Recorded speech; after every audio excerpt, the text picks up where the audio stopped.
Olá! Nesse sexto encontro do Clube do Livro, preparamos a apresentação em vídeo do resumo do livro Voltei, psicografia de Francisco Cândido Xavier pelo espírito Irmão Jacó. Teremos também um encontro via Google Meet, para assim conversarmos sobre alguns temas abordados no livro. Iremos trabalhar nessa apresentação as biografias de alguns dos personagens citados, para conhecermos quem é quem. Teremos também o resumo da história do livro e a citação de temas para reflexão, temas contidos no livro, que serão trabalhados num encontro via Google Meet. Iniciaremos essa apresentação trazendo a vocês a biografia de personalidades ilustres do Espiritismo e da história mundial, que aparecem nesse livro, a iniciar por Bezerra de Menezes. Adolfo Bezerra de Menezes Cavalcante nasceu em 29 de agosto de 1831 em Riacho do Sangue, hoje Jaguaretama, no Ceará. Formou-se médico em 1856 pela Faculdade de Medicina do Rio de Janeiro. Em seu consultório atendia clientela que nenhum médico queria, pessoas pobres sem dinheiro para pagar consultas. Em 1867, foi eleito deputado-geral, deputado federal pelo Rio de Janeiro, e em 1873, após 4 anos afastado da política, retornou como vereador. Em 1878, foi novamente eleito à Câmara dos Deputados. Após 30 anos de atividade parlamentar, em 1885 encerra suas atividades políticas. Outra missão o aguardava, esta mais nobre ainda, aquela de que o incumbira Ismael, o Espiritismo. Conheceu o Espiritismo em 1875, lendo a primeira tradução brasileira de O Livro dos Espíritos. Foi presidente da Federação Espírita Brasileira, FEB, de 1895 a 1899. Desencarnou em 11 de abril de 1900. Nessa ocasião, assim se pronunciou Leon Denis: quando tais homens deixam de existir, enluta-se não somente o Brasil, mas os espíritas de todo o mundo. Bittencourt Sampaio. Francisco Leite de Bittencourt Sampaio nasceu em Laranjeiras, Sergipe, dia 11 de fevereiro de 1834. Foi magistrado, político, jornalista, literato, renomado poeta lírico e médium espírita. Foi deputado na Assembleia Geral Legislativa de 1864 a 1870. Foi também presidente do Espírito Santo, nomeado por carta imperial. Em 1876, fundou a Sociedade de Estudos Espíritas Deus, Cristo e Caridade, e junto com Antônio Luiz Saião, fundou o Grupo Ismael. Desencarnou no Rio de Janeiro em 10 de outubro de 1895. Leopoldo Cirne. Nasceu em João Pessoa, na Paraíba, em 13 de abril de 1870. Tornou-se espírita no Rio de Janeiro em 1894, filiando-se à Federação Espírita Brasileira, FEB. Expositor da doutrina espírita, em 1898 foi vice-presidente da FEB, vindo a assumir a presidência em 1900, com o falecimento de Bezerra de Menezes. Em sua gestão, iniciou-se a construção de uma sede própria para a FEB, inaugurada em 10 de dezembro de 1911. Desencarnou no Rio de Janeiro em 31 de julho de 1941. Guilom Ribeiro. Luiz Olímpio Guilom Ribeiro nasceu em São Luís do Maranhão a 17 de janeiro de 1875. Engenheiro civil, poliglota, jornalista e espírita brasileiro. Foi diretor-geral da Secretaria do Senado brasileiro. Traduziu quase todos os livros da codificação espírita. E a lista de livros traduzidos por Guilom Ribeiro inclui livros de Leon Denis, Ernesto Bozano, Gabriel Delany, entre outros. Foi presidente e diretor da Federação Espírita Brasileira durante 26 anos. Desencarnou no Rio de Janeiro em 26 de outubro de 1943. Nascido na freguesia da Sé, em Angra do Heroísmo, nos Açores, em 19 de abril de 1862. Emigrou jovem para o Brasil, para o Rio de Janeiro, sozinho e com poucos recursos. Aos 20 anos de idade, sofrendo de uma doença e desesperançado, foi levado a um médium chamado Cordeiro, no centro do Rio de Janeiro, e teve a sua saúde restabelecida. Orador espírita e médium, foi vice-presidente da FEB em 1915. Desencarnou no Rio de Janeiro em 18 de fevereiro de 1943. Antônio Luiz Saião. Nasceu na cidade do Rio de Janeiro em 12 de abril de 1829. Tornou-se espírita em 1878. Foi um dos fundadores do Grupo dos Humildes, depois Grupo Ismael, da Federação Espírita Brasileira, do qual foi diretor, reunindo pessoas da envergadura moral de Bittencourt Sampaio, Bezerra de Menezes e tantos outros. A vida de Saião foi um exemplo de amor e trabalho. Escritor, jornalista, orador espírita, dedicado à assistência aos necessitados e na propagação da doutrina. Retornou à espiritualidade em 31 de março de 1903. Cairbar Schutel nasceu no Rio de Janeiro em 22 de setembro de 1868. Farmacêutico, abnegado espírita, escritor e jornalista. Conheceu o espiritismo através de Manuel Calisto, que não conhecia codificação espírita, mas trazia mensagens mediúnicas de elevado cunho espiritual. Cairbar Schutel foi orador espírita, trabalhador infatigável, realizador e portador dos mais vivificantes exemplos de virtude cristã. Desencarnou em Matão, estado de São Paulo, no dia 30 de janeiro de 1938. Thomas Edison. Thomas Alva Edison nasceu em Milan, no estado de Ohio, no meio-oeste americano, no dia 11 de fevereiro de 1847. Foi um dos maiores inventores da humanidade. Sua maior invenção foi da lâmpada elétrica, mas chegou a registrar um total de 1.033 patentes. É de sua autoria a frase: um gênio se faz com 1% de inspiração e 99% de esforço. Thomas Edison desencarnou no estado de New Jersey, Estados Unidos, em 18 de outubro de 1931. Frederico Figner nasceu em Milevsko em 2 de dezembro de 1866, na Boêmia, República Tcheca. Empresário e jornalista que atuou como pioneiro da indústria fonográfica brasileira e no comércio de máquinas de escrever. Montou no Rio de Janeiro a Casa Edison, primeira gravadora brasileira, e a Odeon, fábrica de discos. Conheceu o espiritismo com seu cliente Pedro Saião, filho de Antônio Luiz Saião, e por mais de 30 anos foi dirigente da FEB. Em 1920, faleceu a sua filha primogênita. Desencarnou no Rio de Janeiro em 19 de janeiro de 1947. Ao funeral compareceu uma multidão de amigos e admiradores. Irmão Jacó, narrador desse livro, foi o pseudônimo adotado por Frederico Figner. Conforme o testemunho de amigos, Figner prometeu aos confrades escrever do além tão logo lhe fosse possível. No mesmo formato de nossos outros encontros, procuramos utilizar no resumo as palavras do autor, para que possamos nos situar no contexto que o autor procurou transmitir.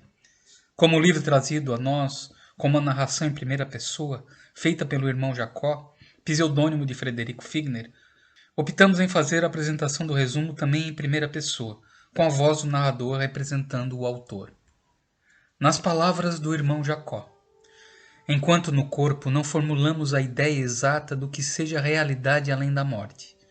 Antes da passagem, tudo me parecia infinitamente simples. Não passaria a morte de mera libertação do espírito. Seguiria nossa alma para esferas de julgamento, de onde voltaria a encarnar caso não se transferisse aos mundos felizes. Formei então o projeto de escrever sobre o que acontece após a morte, na certeza do contentamento de fazer-me sentir aos irmãos de ideal após a desencarnação. Há muitas semanas guardo a permissão de escrever-lhes, mas o serviço não é tão fácil quanto parece à primeira vista. Habituara-me, na existência última, a concretizar os menores desejos. O homem prático que se mantém no corpo terrestre por mais de 50 anos acostuma-se a ser obedecido. Quando não acontece assim, melindres passam a torturá-lo, a conveniência é interpretada por desrespeito e a prudência por ingratidão. Quase me considerei ofendido quando os benfeitores espirituais me cortaram a probabilidade de comunicação apressada. Afinal, o que pretendia não era admiração alheia, interessava-me a prova da sobrevivência. Um pouco antes da passagem, irmão Andrade, espírito benemérito dedicado à medicina, com quem colaborei há alguns anos, recomendara absoluto repouso e fui obrigado a abandonar as últimas atividades doutrinárias.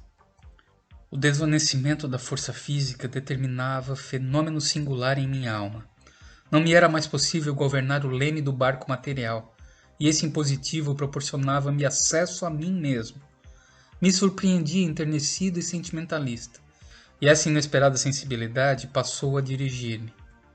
Chegado o momento do grande desprendimento, senti qual se estivesse sofrendo uma intervenção cirúrgica. Ouvi alguém me confortar pedindo silêncio e para que eu não me mexesse. Senti 2 corações batendo. Minha visão alterava-se. Estava como dentro de um nevoeiro enquanto recebia passes. A que comparar o fenômeno? A imagem mais aproximada é a de uma represa, cujas comportas fossem arrancadas repentinamente.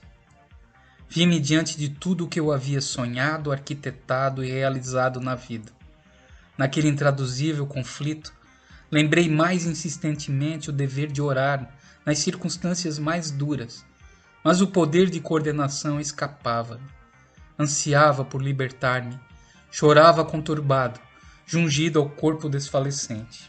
Rememorei a passagem evangélica em que Jesus acalma a tempestade perante os companheiros espavoridos, rogando ao céu salvação e piedade.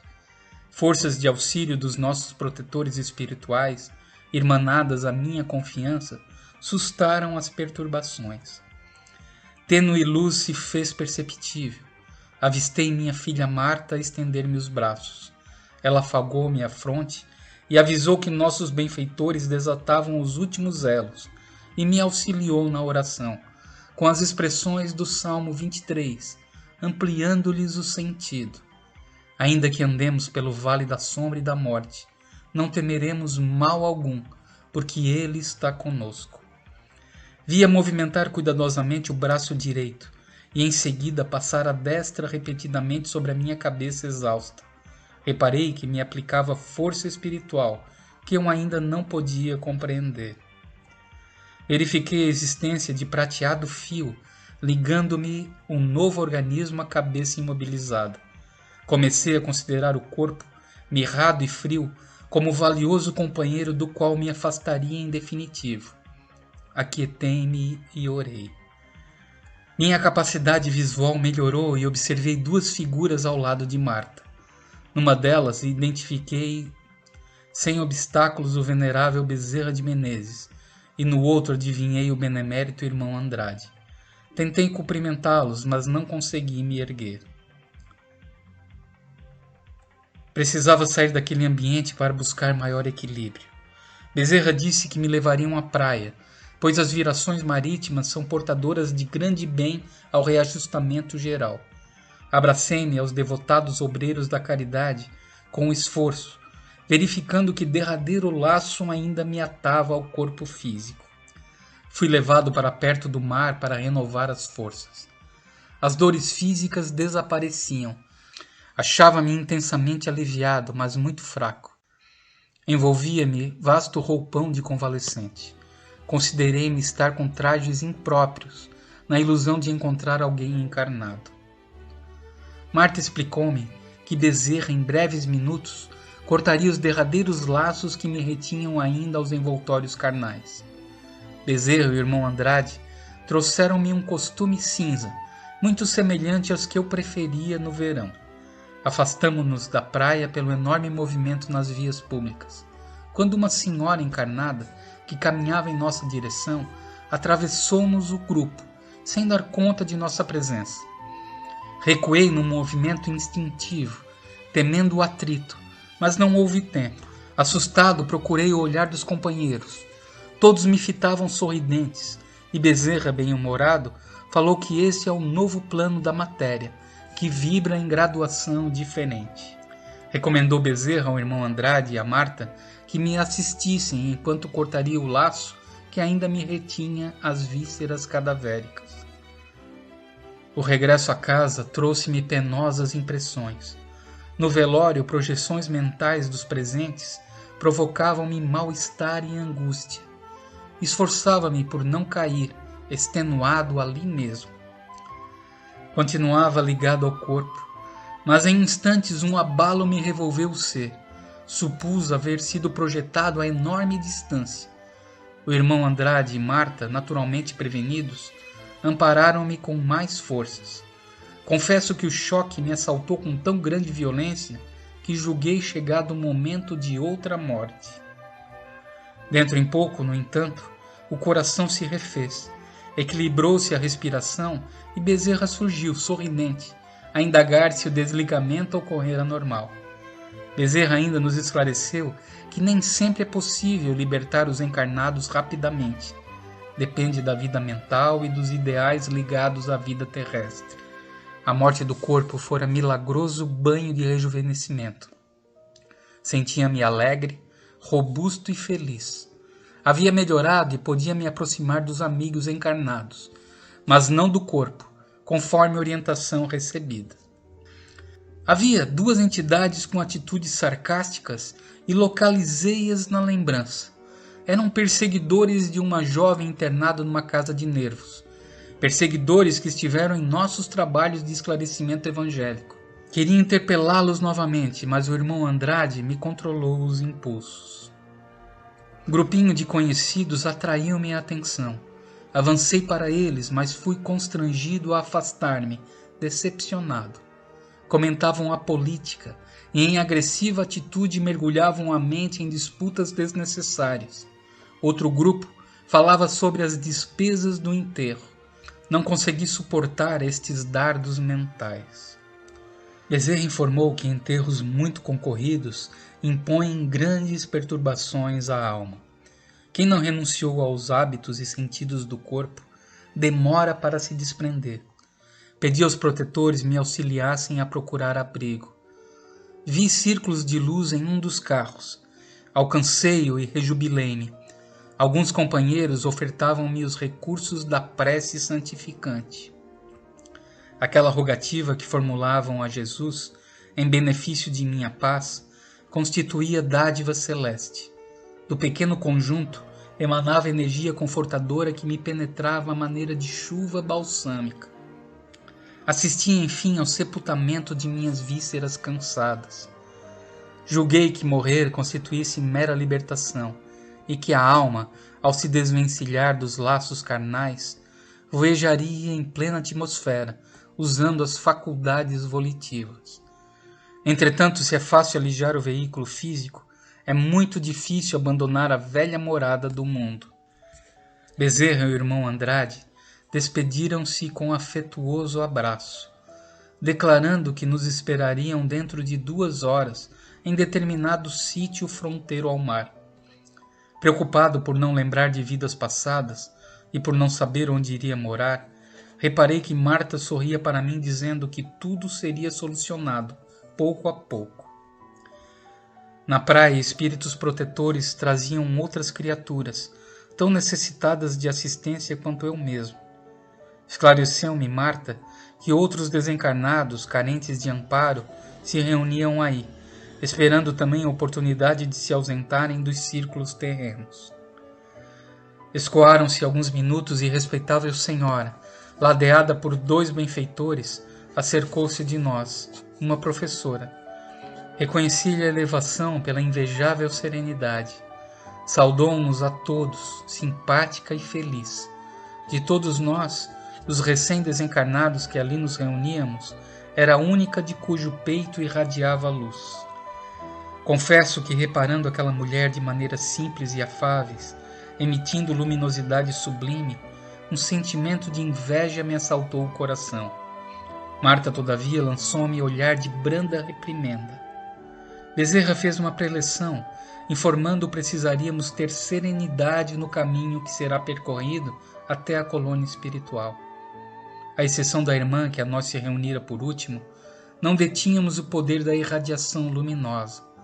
Distraídos da preparação interior, não obstante nossa confiança em Deus, poderíamos cair em sintonia com as forças da ignorância, inimigas do bem. Conservávamo-nos sob a custódia de elevados benfeitores que se interessavam por nós e por nossos destinos, amparados um a um. Começamos a volitar.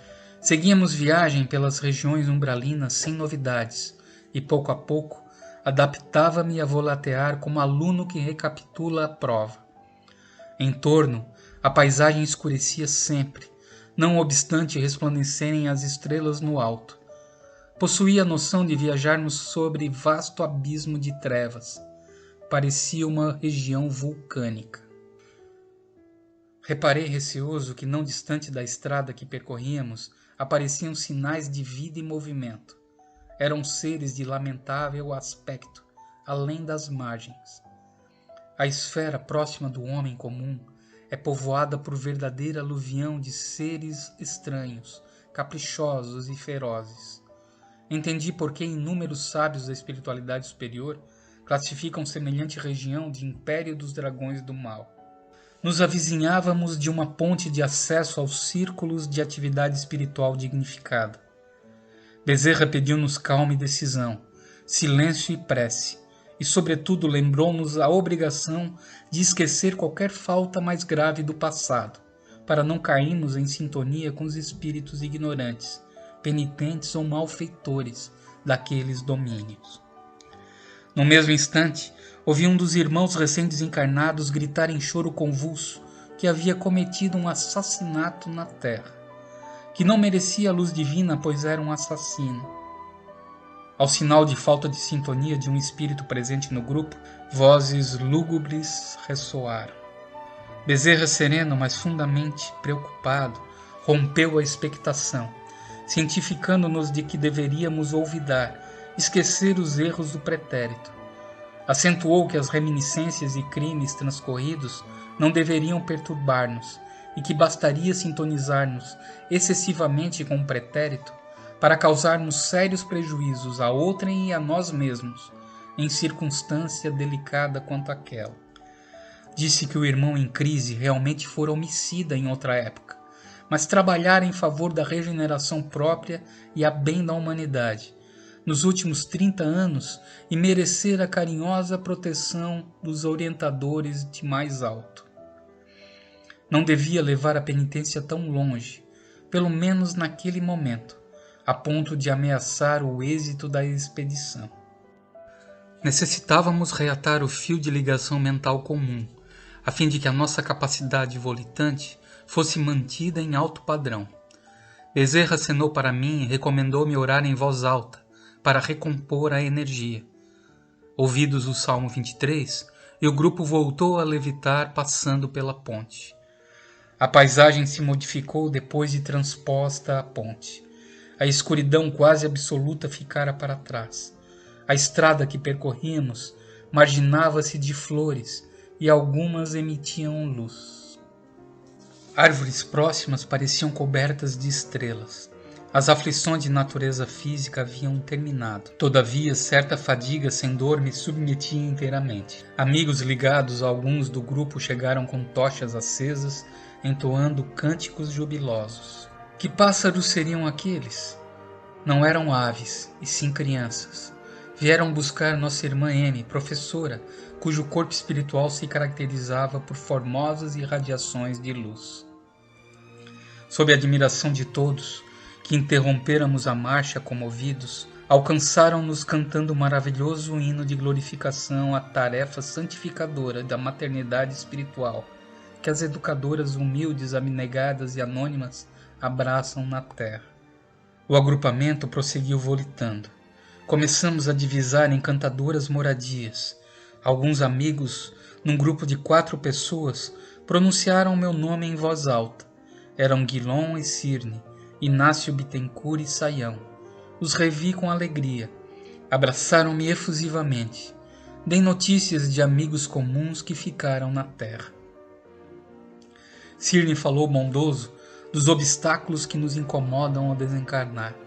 Acrescentou que meu caso, entretanto, fora agradável e pacífica, pela expectativa mais ou menos longa em que eu vivera os derradeiros dias de octogenário, salientando que o mesmo não lhe ocorrera em vista do repentino ataque de angina. Guilom interrompeu, alegando que teriam tempo para conversar. Era preciso repousar. Cheguei à casa acolhedora, sob forte impressão de paz e ventura. O ambiente doméstico era perfeito, com acentuada beleza nos interiores. Retratos pendiam nas paredes construídas de substância semiluminosa. Uma senhora simpática e respeitável recebeu-nos com inexcedíveis demonstrações de ternura. Era para minha filha, tanto quanto para mim, uma segunda mãe.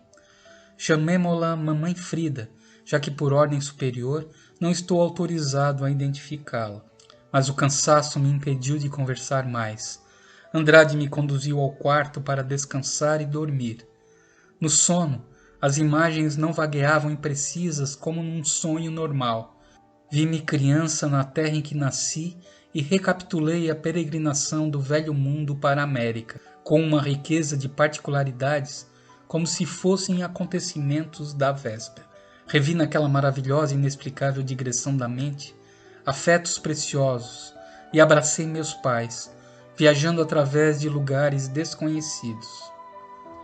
Ao despertar, verifiquei admirado a necessidade de alimento. Minha filha me trazia pequeno recipiente com certo suco de plantas de minha nova moradia. Sorvi-o com alguma dificuldade, nele encontrando delicioso sabor. Encontrei bom ânimo para efetuar indagações. Interrogações martelavam-me o cérebro. Consultei o irmão Andrade quanto às possibilidades dos esclarecimentos e de bom grado colocou-se ao meu dispor para as elucidações precisas. Comecei indagando que se o nosso grupo conseguira manter-se acima da substância inferior, flutuando na direção do alto, por que não pudéramos sobrevoar o abismo sem utilizar a ponte iluminada? E por que eu não conseguia me lembrar do passado, de anteriores existências? Afável, o irmão Andrade respondeu que se o grupo dominasse plenamente a volitação, não haveria necessidade da ponte. Mas nas condições de desequilíbrio, seríamos atraídos pelas forças temíveis das trevas, como náufragos que não sabem nadar. Quanto ao passado, ele disse que seria melhor lembrar aos poucos.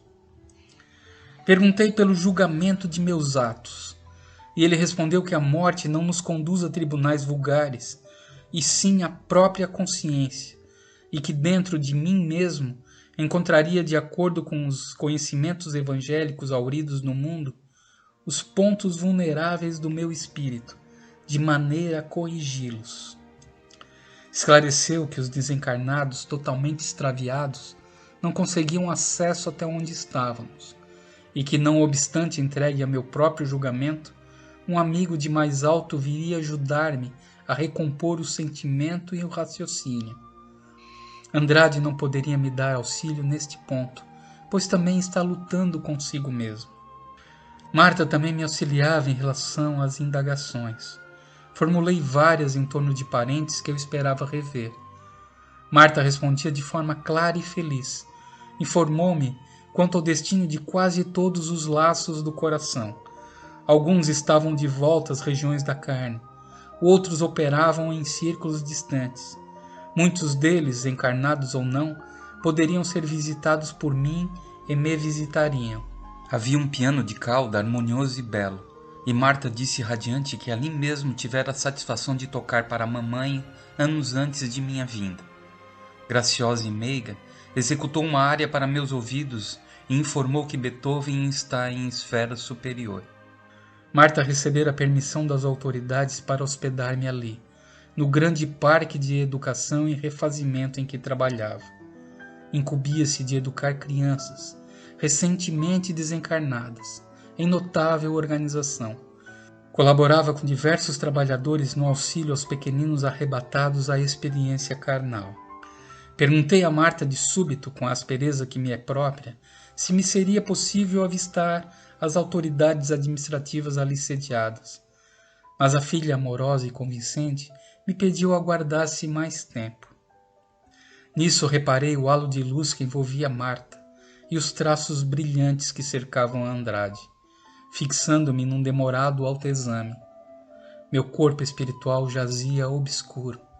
Não trazia ainda comigo bagagem de luz para buscar a aproximação dos espíritos superiores. Tive de lutar para não cair em desânimo. Saímos a dar um passeio pelos arredores e me surpreendi. As casas se distanciavam bastante entre si, indicando planejamento prévio, e que naquele abençoado reduto de fraternidade e auxílio cristão há lugar para todos. A instituição a que minha filha presta concurso ativo impressionou-me pela grandeza. Trata-se de uma universidade que ultrapassa em programa e organização qualquer dos institutos europeus ou americanos destinados à formação e ao burilamento do caráter infanto-juvenil. Irmãos e irmãs as orientam e educam com singular devotamento, preparando-as para a reencarnação na crosta planetária. Marta explicou-me que a instituição asila irmãozinhos desencarnados entre 7 a 12 anos de idade. Indaguei sobre as crianças e esclareceu Andrade que, quando não se trata de entidades excepcionalmente evoluídas, há lugares adequados, onde o tempo e o repouso lhes favorecem o despertar, a fim de que lhes não aconteçam abalos nocivos.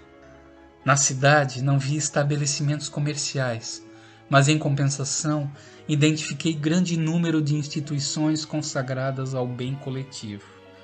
Recordando a leitura das narrativas de André Luiz, perguntei ao irmão Andrade quanto às características do novo ambiente, informando-me então que nos achávamos numa colônia espiritual de emergência, situada em planos menos elevados, mas todos guardam serenidade conforme recomendações. Não vi pessoas com aflição ou desânimo. Parei admirado diante de formoso e magnificente edifício, no qual adivinhei um templo importante. 7 torres maravilhosas, semelhantes às da famosa Catedral de Colônia, invadem as alturas. Elucidou Marta que nos achávamos perante o grande santuário da cidade, onde se processam os mais elevados serviços espirituais da vida coletiva. Ali da esfera carnal, somente chegam pessoas libertas do estreito dogmatismo religioso. Naquele templo, explicou Marta, comungam no amor e na veneração a Deus todos os espíritos liberais, com moradia nesse domicílio espiritual ou de passagem por ele. Confraternizam em torno do Evangelho, não encontrando motivos para dissensões e descontentamentos. Ponderou Andrade que ali eram recebidas ordens e inspirações, programas de serviço e bênçãos de estímulo da vida mais alta. Grandes servos do Altíssimo se materializam, procedentes de esferas sublimadas e distantes, distribuindo amor e sabedoria, e justamente das torres soberanas e veneráveis é que parte o facho de luz, guiando viajores na travessia da ponte sobre os despenhadeiros. Pensei em me dirigir imediatamente ao templo, mas eu era ainda um simples recém-chegado, com características indiscutíveis do corpo terrestre. Disseram que na noite do 30º dia sobre a data de minha libertação, seria recebido por muitos amigos no templo consagrado ao serviço divino. Até lá, cabia-me a necessária preparação. Na segunda noite, Guilon e Cair Barchutel vieram abraçar-me. Estavam remoçados e disseram que não viviam naquela colônia. Schutel mencionou o júbilo com que se entrega ao serviço de sua rica sementeira, em Matão, e falou das bênçãos que continua recolhendo na vida espiritual, com tanto entusiasmo que francamente lhe invejei a posição íntima. Guilon, visivelmente satisfeito, referiu-se ao contentamento com que colabora na extensão dos trabalhos doutrinários, sob a orientação de Ismael, e mostrou imensa alegria pela possibilidade de prosseguir em espírito junto à esposa e aos filhos queridos, perfeitamente integrados em seu idealismo superior. Disseram que existem tantos sofrimentos e incompreensões nas zonas próximas à moradia dos homens, que Bezerra e Saião, autorizados à sublime ascensão aos planos superiores, haviam decidido renunciar a semelhante glória, a fim de se consagrarem por mais tempo à transformação gradual de longas fileiras de infelizes. Após a conversação, me convidaram a ir ao Rio de Janeiro. Amparado por Guilon e Cairbar, senti como que volitando em linha reta, mais rápido e mais alto. Vi a ponte já conhecida e descobri que há rotas espirituais que favorecem o deslocamento. O retorno ao Rio emocionava-me, porém bastava recordar certos sintomas do esgotamento que experimentara no corpo de carne para registrá-los imediatamente no organismo espiritual. Falei do desejo de me materializar em plena avenida para dar testemunho, Iguilon riu. Observei que muitas criaturas permaneciam acompanhadas por espíritos benignos ou por sinais luminosos, que me deixavam perceber o grau de elevação que já haviam atingido. Mas o número de entidades gozadoras das baixas sensações da vida física a seguirem suas vítimas de perto era francamente incalculável. Bastaria breve exame para identificarmos a natureza do vício de cada uma. Transeuntes torturados pela dipsomania, pelo vício no álcool, estavam seguidos por verdadeiros vampiros de forma repugnante, alguns completamente embriagados de vapores, outros demonstrando aflitiva sede, pálidos e cadavéricos. O quadro mais inquietante, porém, era constituído por um morfinômano, viciado em morfina, e pelas entidades em desequilíbrio que a ele se uniam. Parecia um homem subjugado por tentáculos de polvos enormes. Vendo-o aprisionado em cordões escuros, perguntei como interpretar a visão que tínhamos sob os olhos, esclarecendo-me ele então que os hipnóticos afetam os delicados tecidos do perispírito, proporcionando doces venenos aos amantes da ociosidade. Compreendi com mais exatidão que o viciado de qualquer espécie é compelido a procurar material emotivo para si e para os que o obsidiam, caindo na insaciedade que o caracteriza. Se a morte encontrá-lo em tal posição, vagueará por aí a vontade dos verdugos que o exploram vorazes, até que delibere modificar-se intimamente para o bem de si mesmo. Daí a minutos penetrávamos respeitável instituição, onde cooperaríamos na transformação de entidades perigosas pela avançada cultura desviada para o mal. Leopoldo Cirne estava rodeado de dezenas de entidades menos evolutivas, a lhe escutarem a palavra atenciosas. O velho amigo preparava futuros companheiros para a contribuição espiritual de ordem elevada. Se na esfera carnal trabalhamos na condução do próximo para que aprenda a bem morrer, a cooperação agora é para que saibam renascer com proveito. Schutel veio buscar-nos para o serviço de evangelização. Os trabalhos de socorro aos desencarnados e endurecidos estavam iniciados. Guillon afirmou que esses poderiam ser instruídos no plano espiritual. Entretanto, os benefícios decorrentes da colaboração em trabalhos mediúnicos atingiriam particularmente os amigos encarnados, não somente lhes aumentando o conhecimento e a experiência, mas também lhes suprimindo impulsos para o mal. Nos trabalhos de socorro, reparei que existia visível diferença quanto à luminosidade entre mim e meus companheiros, e ainda nenhum deles era visível aos irmãos ignorantes e perturbados, mas estes notavam minha presença. Sentindo a opacidade de minha organização espiritual e envergonhado, recolhi-me ao silêncio e à inação. Eu não providenciara luz para mim mesmo. Conduzira muitos desencarnados à fonte sublime das claridades evangélicas, mas esquecera as próprias necessidades. Mas não era lícito entregar-me ao desânimo. Ainda que houvesse perdido o tempo, não me cabia supor que as lágrimas bastassem ao trabalho reparador. Competia-me o trabalho de renovação incessante para o bem. Após saciar a sede afetiva, junto de corações particularmente queridos, surgiu-me certo propósito. Perguntei a Marta se não seria possível avistar-nos com Thomas Edison. Ela sorriu, deu-me o braço generoso e tomamos a direção norte, aos Estados Unidos. Edison habitava esfera muito elevada, mas poderia receber-nos por 15 minutos. Encontrei Edison. Tamanha luminosidade lhe coroava a cabeça venerada, que tive ímpetos de ajoelhar-me, mas ele esquivou-se às minhas homenagens, e na conversa recordou os últimos anos do século passado, reportando-se ao fonógrafo cuja popularização tive o prazer de acompanhar. Rememorei o centenário de seu nascimento e o admirável cientista declarou que continua trabalhando sem descanso, à frente dos perigos que ameaçam a atualidade terrestre. Edison conversou também sobre a importância do espiritismo e sobre a transição planetária. Sentindo que o tempo se esgotava, indaguei se ele não voltaria a reencarnar, ao que replicou afirmativamente. E num sorriso, acentuou que esperaria o instante oportuno. Quanto às suas invenções, disse que o Criador é Deus nosso Pai, e que nós somos simples instrumentos dos desígnios sábios e justos dele. Chegou o 30º dia de meu desencarne e eu seria recebido no grande templo. Seria abraçado por muitos amigos. Traçaria novas diretrizes para a luta.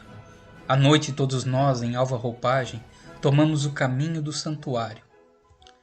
No átrio fulgurante esperavam-me muitos amigos do espiritismo brasileiro. Na tela da memória, revia minha abnegada e valorosa mãe, como se estivéssemos na Europa distante. Sentia-lhe o abraço carinhoso e ouvia-lhe dizendo para que trabalhasse dignamente, que fosse bom para Deus e para os homens, e que um dia nos veríamos de novo no lar. Bezerra, nimbado de intensa luz, tomou lugar entre a grande assembleia e o conjunto de irmãos que oravam estáticos, e alçou sentida prece. Ao toque da oração, os amigos iluminados se fizeram mais radiantes e mais belos, e as flores do recinto passaram a irradiar maior brilho. Quando Bezerra terminou, uma intraduzível maravilha. Na câmara alva surgiu de repente uma estrela, cujos raios tocavam o chão. Tão comovedoras vibrações se espalharam no recinto, que não suportei a companhia dos iluminados. Afastei-me instintivamente para a faixa que se recolhiam os companheiros de organização opaca. Guilom e os outros me fitavam com lágrimas, e contemplando a estrela que começava quase imperceptivelmente a tomar forma humana, gritei em pranto que eu não era digno daquelas manifestações de apreço e nem merecia a visita divina que principiava a revelar-se. Fortalecido por sobre-humana coragem, confessei minhas faltas e salientei meus defeitos em voz alta, abertamente, sem omitir erro algum. Declarei que, por mim, falava a sombra em que me envolvia e afirmei que não devia ser examinado por amigo, e sim julgado na qualidade de réu, passível de justa condenação. Entre o êxtase e o assombro, notei que a estrela se transformava lentamente. Da nebulosa radiante alguém se destacou, nítido e reconhecível para mim. Era o magnânimo Bittencourt Sampaio, cuja expressão resplandecente constituía o que imagino num ser angélico. Sem gestos convencionais, sem qualquer atitude que denotasse afetação, saudou a assembleia e encaminhou-se para mim, pronunciando frases que não merecia.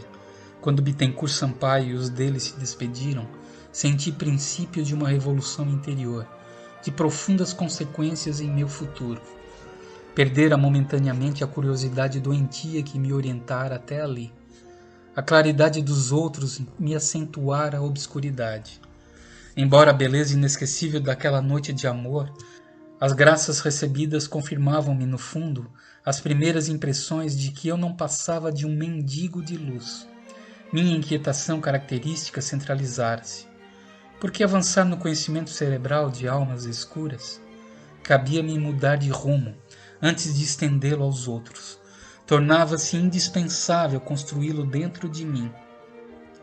Se fosse fustigado pelos amigos com palavras rudes, logo após a desencarnação, se me relembrassem descaridosamente os erros, talvez me refugiasse na própria resistência, acentuando as sombras que me dominavam a alma.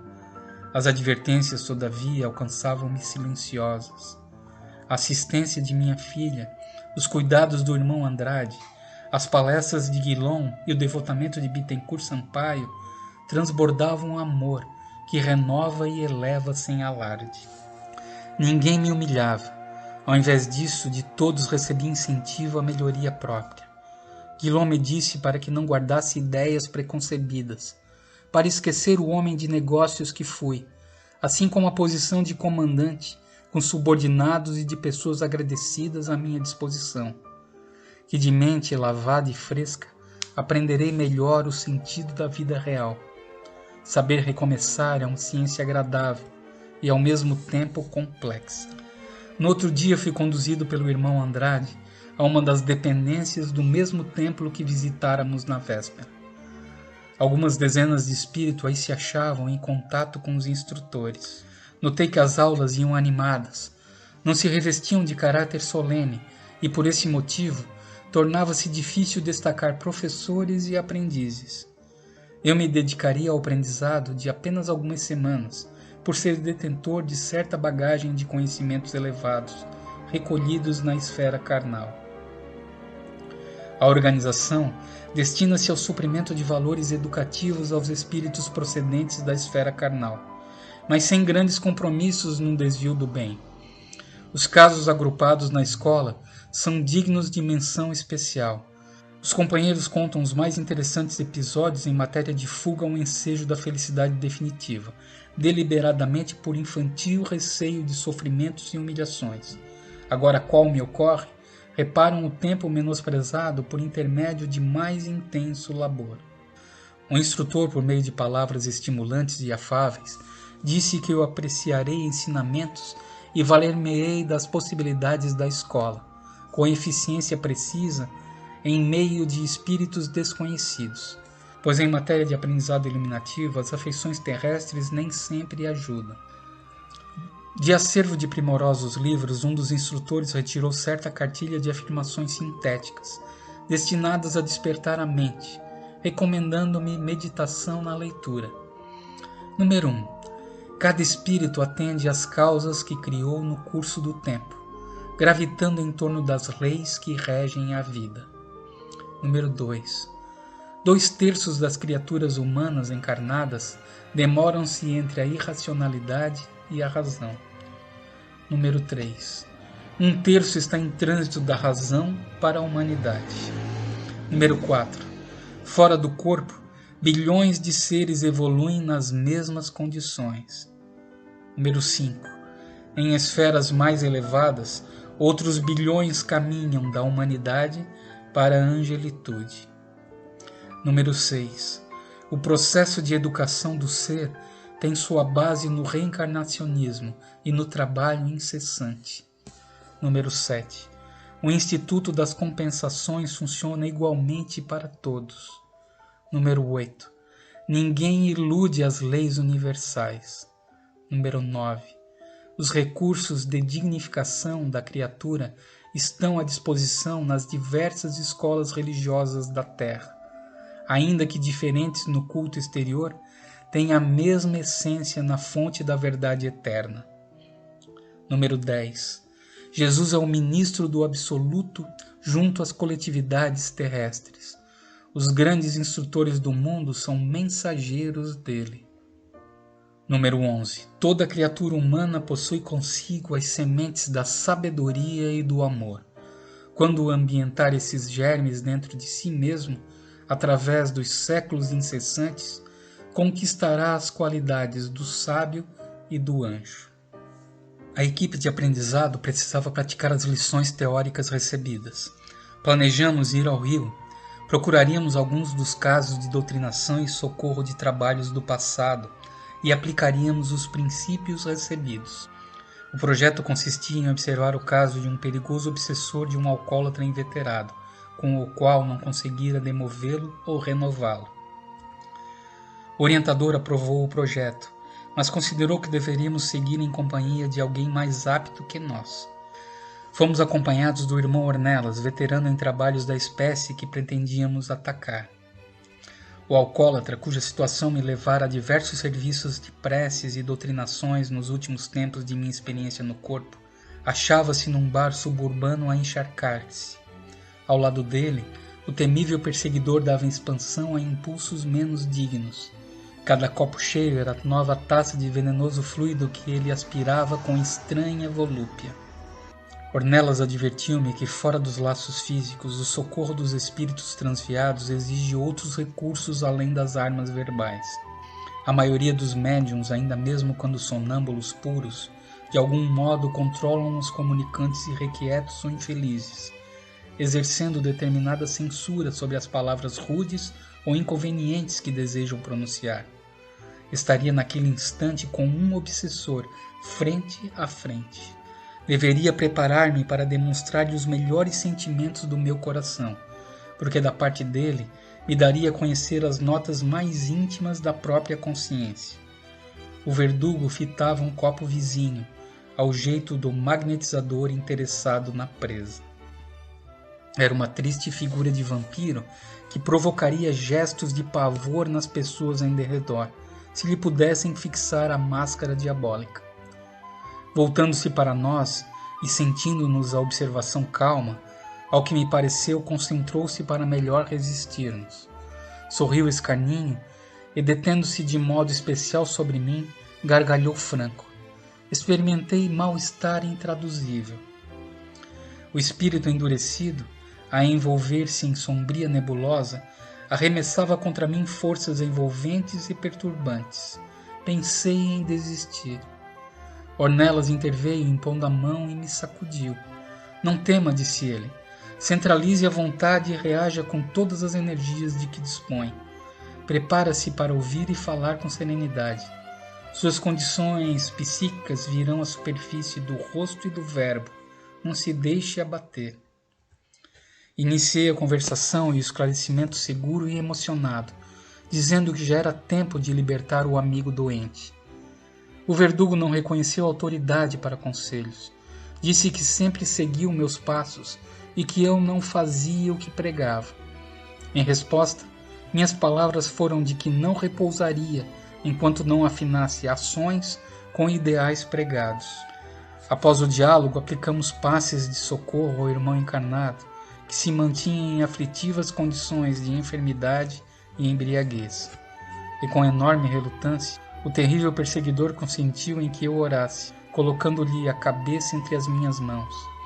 Supliquei ao Senhor fervorosamente que nos amparasse, a ele e a mim, para que pudéssemos melhorar o coração e subir no conhecimento e na prática do bem. Ornelas, porém, falou para que não aguardasse um reajustamento apressado.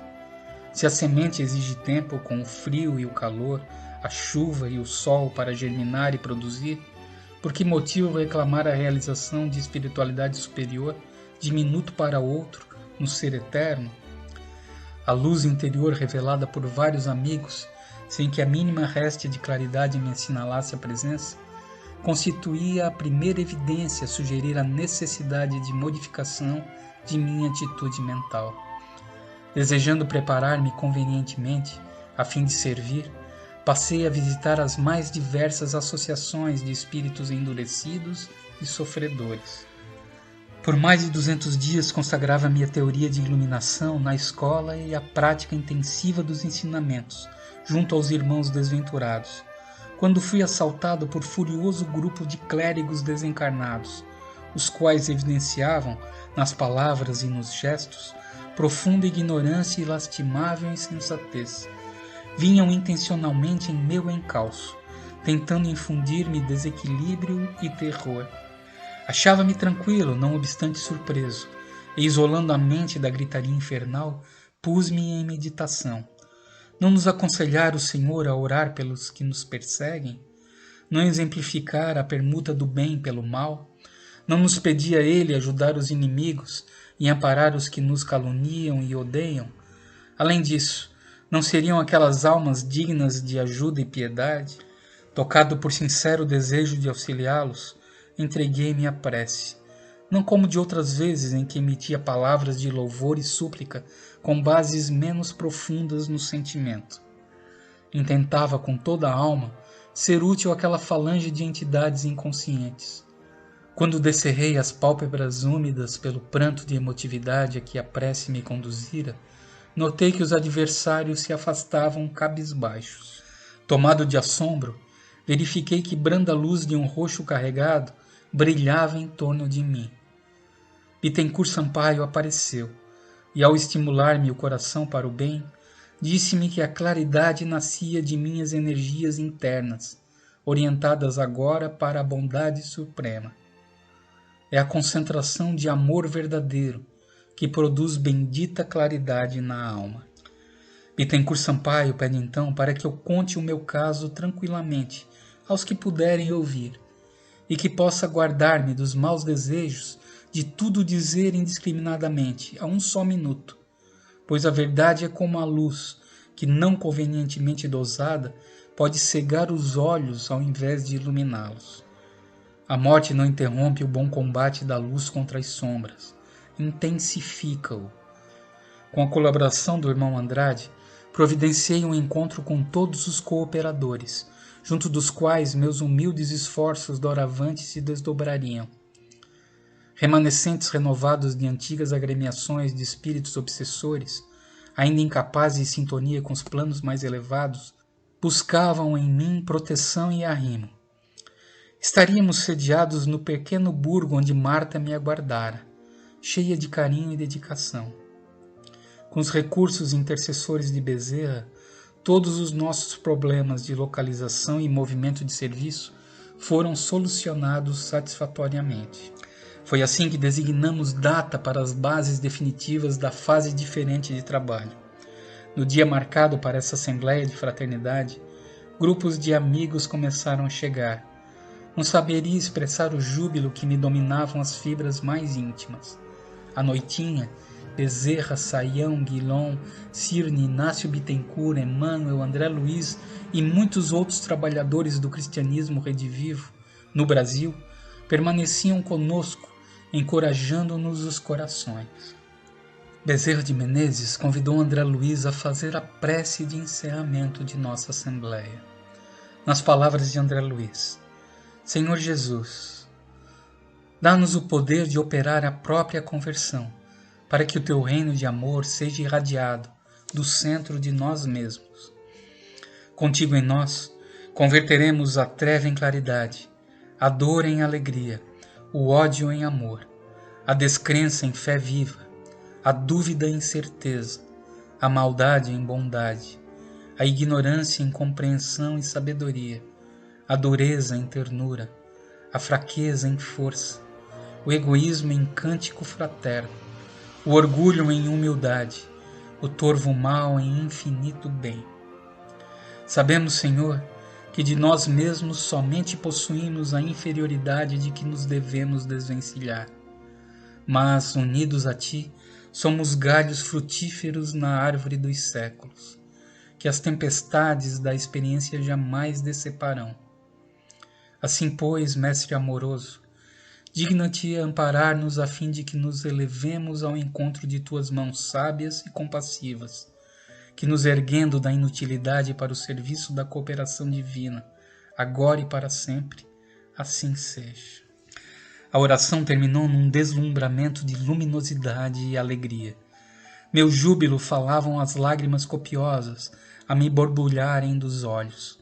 Roguei em silêncio a bênção do Eterno, para que não me faltassem a luz e a paz, o equilíbrio e a coragem na tarefa bendita do recomeço. Encerramos então essa leitura do resumo do livro Voltei.